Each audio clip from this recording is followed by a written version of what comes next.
Bienvenue sur LinguaWire français B1. Aujourd'hui, nous avons deux histoires, un nouveau vaccin contre une grave maladie diarrhéique et une alliance militaire qui pourrait changer l'équilibre régional. Pour vous aider à comprendre cet épisode, retrouvez les transcriptions, les traductions en anglais et le vocabulaire expliqué sur linguawire.com.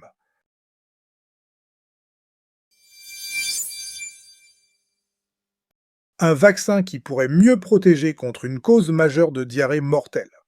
Nous retrouvons maintenant Hugo, correspondant de LinguaWire pour la santé. Oui, et la nouvelle est sérieuse, mais aussi assez porteuse d'espoir. On parle d'un essai clinique avec un résultat très fort, c'est ça? Oui, les chercheurs ont testé un vaccin candidat, WRSO2. Il a été efficace à 89% contre la shigellose, une grande cause de décès liée à la diarrhée. 89%, c'est un chiffre impressionnant. Mais l'essai était grand ou petit?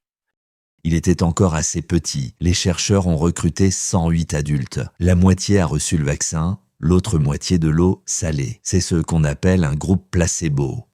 Et la différence entre les deux groupes a été nette? Oui, très net. Dans le groupe placebo, 81% des volontaires sont tombés malades après l'exposition volontaire à la bactérie. Ils ont eu, dans certains cas, de la diarrhée et de la fièvre avant de recevoir des antibiotiques. Donc les chercheurs ont vraiment poussé le test assez loin. Pourquoi faire un essai aussi dur? Parce qu'il va vite et mesure la protection clairement. Au lieu d'attendre des milliers de cas, les chercheurs créent une situation contrôlée. Cela accélère le travail. Je vois. Mais la maladie elle-même reste un problème énorme dans le monde. Oui, chaque année, plus d'1 million de personnes meurent de maladies diarrhéiques. Près de la moitié sont des enfants de moins de 5 ans. C'est pire quand l'eau et l'hygiène manquent. Et la shigellose touche particulièrement les enfants, si j'ai bien compris. Exactement. Les médecins disent que les enfants qui survivent ne récupèrent pas toujours complètement. Ils peuvent avoir plus d'hospitalisation, plus de malnutrition et parfois des retards de développement. Donc ce vaccin ne règle pas tout, mais il change quand même la perspective.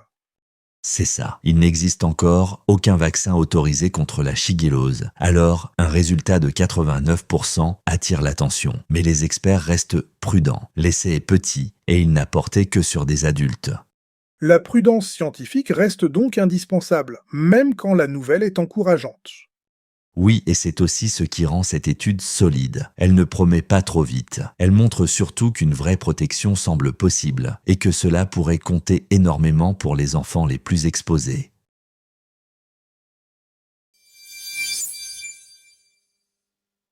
Une nouvelle alliance de défense au Moyen-Orient attire déjà beaucoup de questions.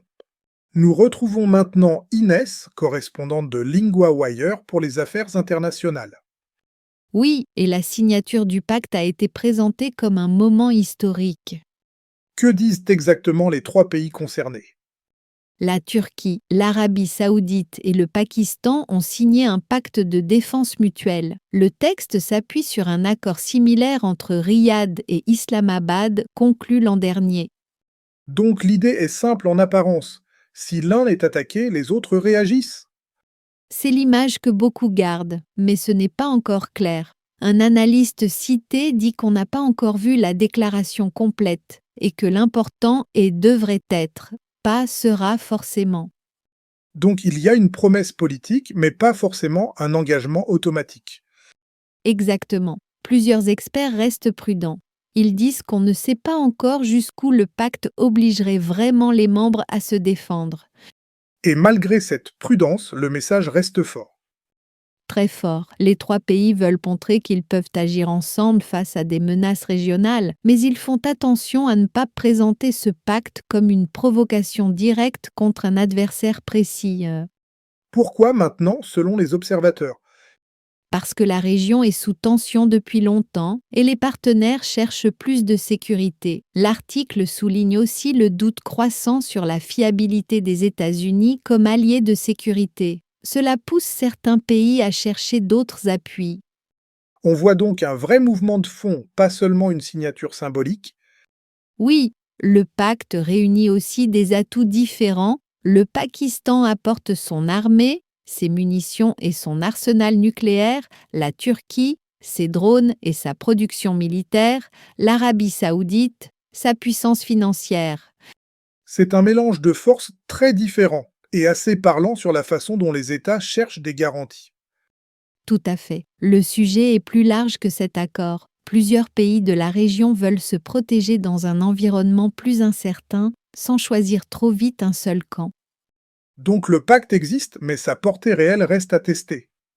Oui, c'est ça. C'est un tournant diplomatique, mais il faut voir s'il deviendra une vraie action commune ou seulement un autre signal dans une région tendue.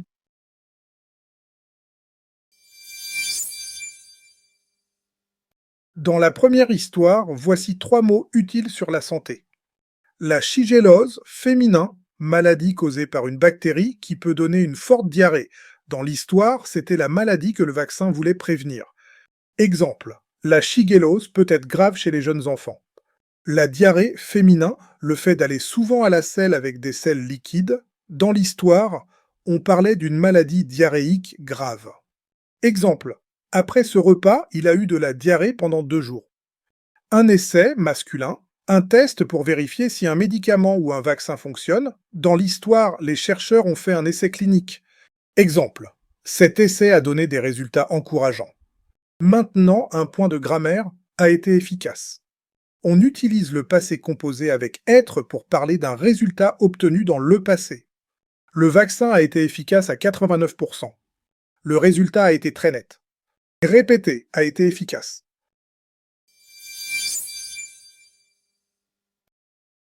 Thank you for listening to today's episode. Today we ask one small favor. LinguaWire only launched in March, and right now word of mouth is everything to our small team.